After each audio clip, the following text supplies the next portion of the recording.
Bonjour et bienvenue à tous, bien-aimés dans le Seigneur. Que Dieu vous bénisse infiniment.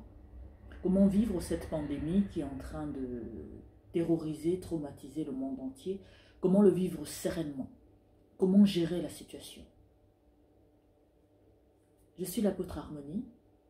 Vous nous retrouverez sur Facebook ainsi que sur YouTube. Donc sur YouTube, en tapant Centre de Gloire Emmanuel. Sur Facebook, on a des pages d'enseignement où on publie des enseignements à la fois écrits, des enseignements audio. Donc sur Apôtre Olivier Cambola officiel et toujours sur Facebook Apôtre Harmonie. On va commencer par, je vais vous énoncer des versets que vous allez méditer, de préférence dans l'ordre que je vais vous donner, pour savoir comment gérer cette situation. Donc psaume 46, versets 2 à 4, Colossiens chapitre 2, 4 à 5, 1 Thessaloniciens chapitre 4, verset 8, 1 Thessaloniciens 4, verset 1, 1 Thessaloniciens 2, verset 3 à 4. Donc je recommence. Donc psaume chapitre 46, verset 2 à 4, Colossiens chapitre 2, verset 4 à 5, 1 Thessaloniciens chapitre 4, verset 8, 1 Thessaloniciens chapitre 4, verset 1, 1 Thessaloniciens pour finir chapitre 2, verset 3 à 4. Je commence par psaume 46, verset 2 à 4, qui me dit: Dieu est pour nous un refuge et un appui, un secours qui ne manque jamais dans la détresse. C'est pourquoi nous sommes sans crainte quand la terre est bouleversée et que les montagnes chancellent, au cœur des mers. Quand les flots de la mer mugissent, écument, se soulèvent jusqu'à faire trembler les montagnes. On vous dit que Dieu est notre refuge, que peu importe ce qui se passe autour de nous, peu importe le tremblement de terre qu'il peut y avoir, là pour le cas c'est le coronavirus partout dans le monde, que peu importe ce qui se passe dans le monde, Dieu est notre refuge. Là c'est la parole de Dieu qui nous invite à nous réfugier auprès de Dieu. Je vais vous lire un deuxième verset.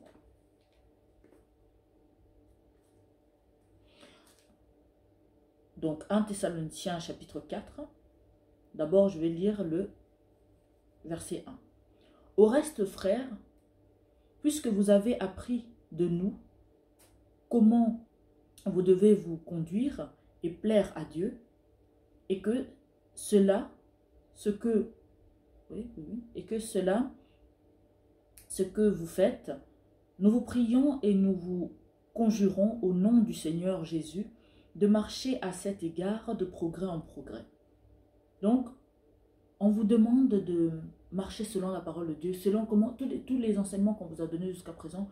On vous demande non seulement de les méditer, de les mettre en pratique, toujours encore et encore, progresser avec le Saint-Esprit. Donc là, j'avais lu le verset 1, maintenant je vais lire le verset 8, toujours dans 1 Thessaloniciens chapitre 4. Celui donc qui rejette ces préceptes ne rejette pas un homme, mais Dieu. Mais Dieu qui vous a aussi donné son Saint-Esprit. Donc je répète, celui donc qui rejette ces préceptes ne rejette pas un homme, mais Dieu, qui vous a aussi donné son Saint-Esprit. Donc là, je lis que 2 versets et je vais développer et je vous invite à lire tous les autres versets que je vous ai énoncés avant. Bien-aimés dans le Seigneur, dans ce genre de situation, beaucoup de personnes sont dans la panique, cèdent à la psychose. Beaucoup ne savent pas quoi faire. Alors que on se soucie des choses très futiles qui ne servent à rien, mais on ne se soucie pas de comment je fais pendant cette situation, on va dire cette situation chaotique, pour que je puisse plaire à Dieu. C'est jamais le souci. Aujourd'hui, le souci, c'est d'aller acheter des tonnes et des tonnes de papier toilette, acheter beaucoup de pâtes. Aujourd'hui, quand quelqu'un tousse à côté d'une autre personne, donc tout le monde est en panique, tout le monde a peur d'attraper le virus, tout le monde a peur. Mais comment faire pour plaire à Dieu malgré cette situation? Parce qu'il y a beaucoup de personnes qui commencent à se battre même dans les supermarchés pour la nourriture. Donc on oublie des valeurs comme la solidarité, le respect, l'entraide, se soutenir. On oublie tout ça. Mais comment tu vas avoir la maîtrise de soi dans ce genre de situation si déjà auparavant tu es une personne qui ne prend pas la peine de méditer la parole de Dieu, qui ne prend pas la peine de cultiver sa communion spirituelle avec Dieu. Parce que l'importance de cultiver une communion spirituelle, c'est justement pour savoir gérer ce genre de situation. Quand on arrive dans des situations où le monde entier est en panique, qu'est-ce que moi en tant que chrétien, qu'est-ce que je fais? C'est quoi mon rôle? Comment je me comporte? Comment je reste digne dans cette situation chaotique? La parole de Dieu me dit que Dieu est mon refuge. La parole de Dieu me dit aussi de ne pas rejeter les préceptes de Dieu, de méditer la parole. Nous sommes, nous tous, la plupart dans le monde, confinés dans nos maisons. Mais qu'est-ce que tu fais pendant ce confinement? C'est peut-être le moment de prendre le temps de méditer la parole. Sors ta Bible qui a pris la poussière dans le placard, dans le cave peut-être. Va le chercher. Médite même 30 minutes par jour la parole de Dieu pour pouvoir gérer ce genre de situation. Parce qu'aujourd'hui, tout le monde a peur, tout le monde panique. Certains même parlent de fin du monde. Mais tu sais pourquoi tu paniques comme ça? Tu sais pourquoi tu te comportes comme ça? Parce qu'à la base, tu ne crois pas en Dieu. Tu ne comptes pas sur lui. Parce qu'à la base, tu n'as pas cultivé ta communion avec le Seigneur. C'est parce qu'à la base, tu ne te préoccupes pas de nous plaire dans cette situation. Ta préoccupation, c'est papier toilette, acheter les pâtes. Ta préoccupation, tu paniques, tu as peur. Comment gérer le chaos? Ben, c'est à travers la parole de Dieu. Sa parole me dit que même si le monde est en train de trembler, même si tout s'écroule, je reste sereine. Le Saint-Esprit en moi me fortifie, me calme, me donne la joie, me donne la paix. C'est vrai, ce qui se passe est grave. Les gens sont en train de mourir, malheureusement. Les gens sont... je pense à tous ces médecins-là qui sont au front en train de risquer leur vie. La plupart des pays où vous habitez, on vous a demandé de rester chez vous, de rester confinés. Certains ne supportent pas. Au bout de les 2 premières journées ou 3 premières journées de confinement, tout le monde commençait déjà à exploser. Tout le monde voulait aller se promener, voulait aller marcher. Mais est-ce que ça, c'est un comportement digne? Mais vous savez pourquoi vous êtes comme ça? Pourquoi au bout de très peu de temps, je veux dire, vous pétez un câble, vous ne supportez plus rester dans le confinement? Parce que vous n'êtes pas centré dans des choses importantes. Tout ce qui vous préoccupe, c'est votre petite personne.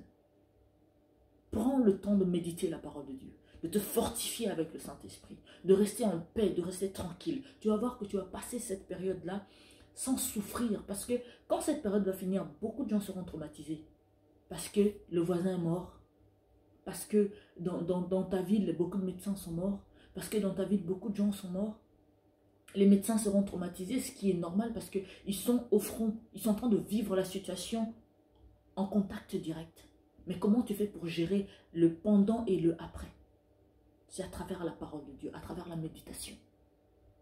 Parce que sans le Saint-Esprit, toutes les situations que nous allons traverser resteront toujours très traumatisantes, vont toujours dominer sur nous à un moment ou à un autre.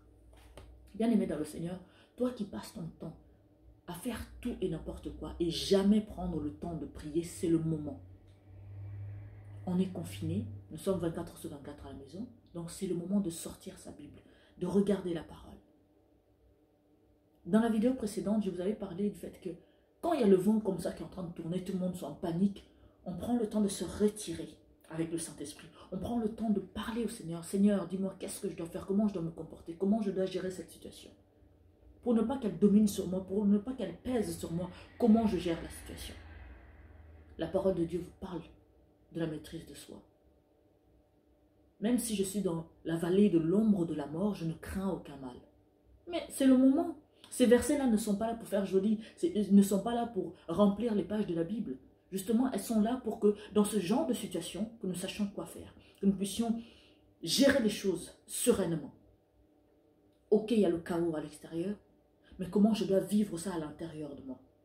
Est-ce que tout ce qui se passe autour de moi doit me dominer, doit me miner, doit me ronger, doit faire en sorte que je puisse être dans une psychose telle qu'on oublie les bonnes manières, on oublie la solidarité pendant ces périodes difficiles où les gens commencent à se battre pour la nourriture, se battre pour les papiers, pour s'essuyer les fesses, vous vous rendez compte? Toi, en tant que chrétien, tu ne dois pas vivre les choses de la même manière que d'autres. Non. Parce que tu as la parole qui te fortifie. Tu as le Saint-Esprit en toi qui te fortifie. Tu as ton Dieu qui veille sur toi. La preuve, des simples choses qu'on vous demande de rester chez vous, afin de limiter, j'ai envie de dire la casse, afin de limiter les contaminations, vous n'arrivez pas. Parce que vous n'avez pas la maîtrise de soi. vous avez peur, vous ne savez plus quoi faire, vous étouffez chez vous. C'est le moment de méditer la parole. Même 30 ou 15 minutes par jour pour t'apaiser. Parce que quand tout le monde est choqué comme ça, quand tout le monde est embrouillé, on ne réfléchit plus correctement. On fait des choses qu'on ne ferait pas en temps normal. Mais vous savez comment gérer cette situation? Je répète, la parole de Dieu. Je vous invite à lire les versets que je vous ai donnés, à méditer là-dessus et à rester serein. Parce que même si le monde est en train de s'écrouler, mon Dieu, le Saint-Esprit en moi, me fortifie, me calme. Je ne crains aucun mal. Évitez de sortir pour éviter d'avoir une amende. Hein, parce que par exemple en France, si vous sortez sans une vraie raison, vous avez des amendes par exemple. Donc respectez les lois dans les pays dans lesquels vous vivez. Prenez le temps de méditer la parole de Dieu. C'est le moment aussi de vous rapprocher de vos proches à la maison. Parfois vous êtes marié mais vous ne calculez pas forcément votre mari en temps normal. Vous n'avez pas vraiment le temps pour vous. Ben, là c'est le moment. Prenez le temps de parler, de communiquer, de méditer ensemble, d'écouter les louanges, d'écouter la musique, de lire des livres, voilà. Mais pour dominer la peur, pour vivre sereinement les choses, vous avez besoin de la parole de Dieu, vous avez besoin du Saint-Esprit, vous avez besoin de méditer, de vous recentrer, de vous retrouver face à face avec votre Dieu. Prendre le temps de méditer la parole. La plupart d'entre vous qui êtes chrétiens, vous ne lisez pas souvent la Bible. Ou même certains ne lisent pas du tout la Bible. Ils attendent aller à l'église. Mais maintenant, vous n'allez pas sortir pour aller à l'église. Vous faites comment? Vous arrêtez de prier Dieu? Vous arrêtez de vous cultiver spirituellement? Vous arrêtez de vous ressentir? Prenez le temps d'être en communion. Vous recentrez, vous reconnectez avec Dieu. À travers la parole, à travers la prière, à travers l'écoute du Saint-Esprit. Parce que ce qui arrive, c'est juste un vent, ça va passer. Mais il faut en sortir grandi. Prenez le temps, vous avez 24 heures sur 24, vous avez 24 heures sur 24, enfin vous avez 24 heures chez vous, quoi. Donc prenez ne serait-ce que 30 minutes pour méditer la parole. Cherchez à savoir, Seigneur, qu'est-ce que je peux faire pour te plaire pendant cette situation? Parce que avoir peur comme ça dans ce genre de situation, ben c'est dire que je ne compte pas sur Dieu, Dieu ne peut rien faire pour moi. Donc tu déplais aussi à Dieu. Tu attristes le Saint-Esprit en toi.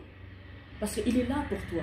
Quand ça va mal, ben, tu as le Saint-Esprit pour t'appuyer, tu as la parole de Dieu pour t'accrocher, pour mieux vivre cette situation. En tant que chrétien, tu ne peux pas vivre dans la peur. Ce n'est pas possible. Parce que le lion de la tribu de Juda vit en toi. Il te fortifie.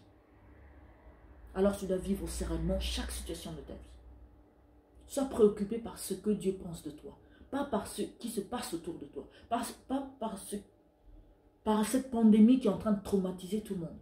Parce qu'on reste centré sur la pandémie, on ne reste pas centré sur des choses importantes. Dieu vous bénisse infiniment. Restez dans la paix et dans la joie. Que la peur quitte vos cœurs. Que le Saint-Esprit prenne place. Que la parole de Dieu puisse prendre place. Que votre préoccupation soit comment je peux faire pour plaire à Dieu. Que Dieu vous bénisse infiniment. C'était l'apôtre Harmonie. Passez un bon moment dans ce temps de confinement. Restez chez vous, respectez ce que les autorités des pays où vous habitez vous demandent de faire, afin d'éviter des problèmes avec eux. Et profitez-en pour prendre un moment de méditation de la parole de Dieu. Et cherchez à savoir, Seigneur, qu'est-ce que tu attends de moi? Qu'est-ce que je peux faire pour te plaire? Qu'est-ce que je peux faire pour mener à bien cette situation? Parce que quand tu es tout le temps en train de paniquer, tu es en train de dire que ben non, Dieu, tu ne sers à rien dans ma vie. Je ne compte pas sur toi, tu ne peux rien faire pour moi. Et ça, c'est un péché. Ça, c'est déplaire à Dieu. Soyez dans la joie. Dieu vous bénisse infiniment. À très bientôt. Ciao.